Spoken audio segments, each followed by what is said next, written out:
تشاهدون في رمضان مسلسل خلف الشمس من إخراج الفنان المبدع وليد العلوفي.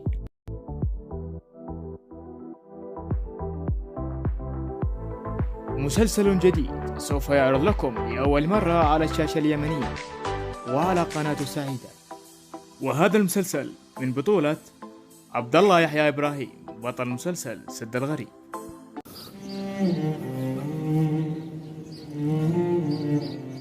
حيث اشتهر في هذا المسلسل وكان له دور كبير في إعجاب الكثير، وقد مثل شخصيتين في هذا المسلسل. أنا ايش قادر أفرح بأخي من أبي وأمي، ولا أزعل أن أمي مش أمي. وبطولة النجمة الرائعة شيماء محمد التي شاركت في السنة الأولى في مسلسل قربة البن بشخصية ثريا.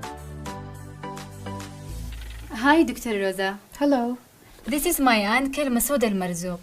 We came from Yemen. حيا الله بأهل البلاد. حياك الله يا بنتي. والعديد من الأبطال المشاركون أبرزهم مبروك متاش، ومنى علي، وخالد حمدان، وزين إبلال. وكان من المفترض وجود الفنان الراحل رائد طه رحمة الله عليه.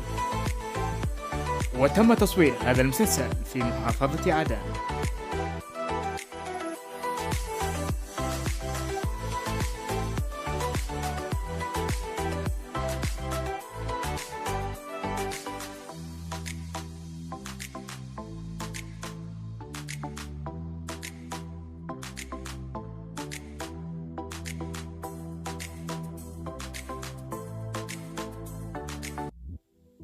أما هذا المسلسل الجديد لم يتم الإفصاح عن كامل التفاصيل، ولم يتم ذكر اسم المسلسل.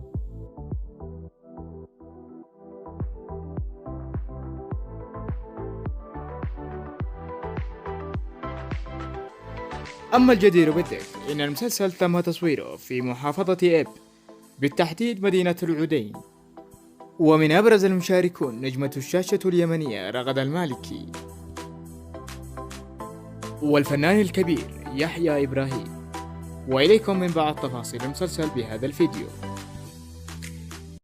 السلام عليكم ورحمة الله وبركاته.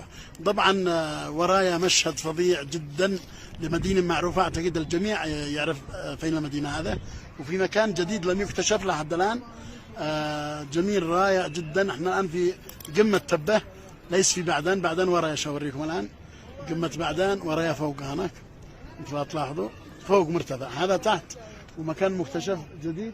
وهذا المدينة كاملة مثل ما تلاحظوا، برغم ان الشمس غربت ومفروض الصباح بدري هنا يجي واحد يصور.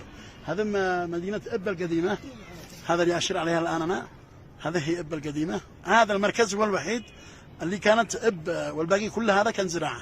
هذا كله كان زراعة نأكل منها جميعا، من ما تزرع الأرض وثمرها وبصلها وثومها. لكن الحمد لله على كل حال الإنتاج غزير والبناء أغزر، والبيوت هذا ما شاء الله فيها بشر كثير جدا. تحياتي من محافظة إب، وإن شاء الله نتواصل معكم في مشهد آخر.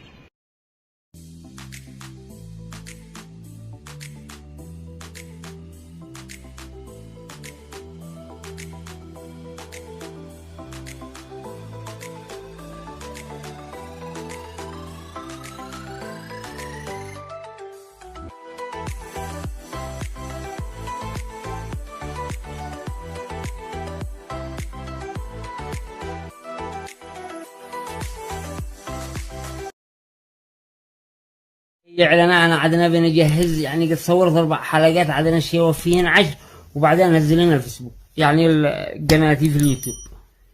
الصبر هذا السنة برمضان في جديد. انا عن نفسي لا حد الان مش انا مشارك في اي مسلسل، بمسلسلات بس مش انا مشارك ولا في واحد. صلوا على النبي. ليش ما تشارك في المسلسلات كده؟ أنا قلت السنة هذا اشتغل لقناتي وبس مسابقة، وقلت لكم إن قد صورت إلا حتى الآن 4 حلقات، مشيت منهن 10 وأنزلهم في اليوتيوب. حلقات إن شاء الله تنال إعجابكم من مواضيع اجتماعية وبنجهز فيديو كليب وغنائي أنا والسلطان السفياني. قد سجلنا الأغنية، باقي التصوير الفيديو والكليب. وتحياتي لكم أينما كنتم. وفي الأخير لا تنسوا الاشتراك في القناة وتفعيل الجرس ليصلكم كل جديد.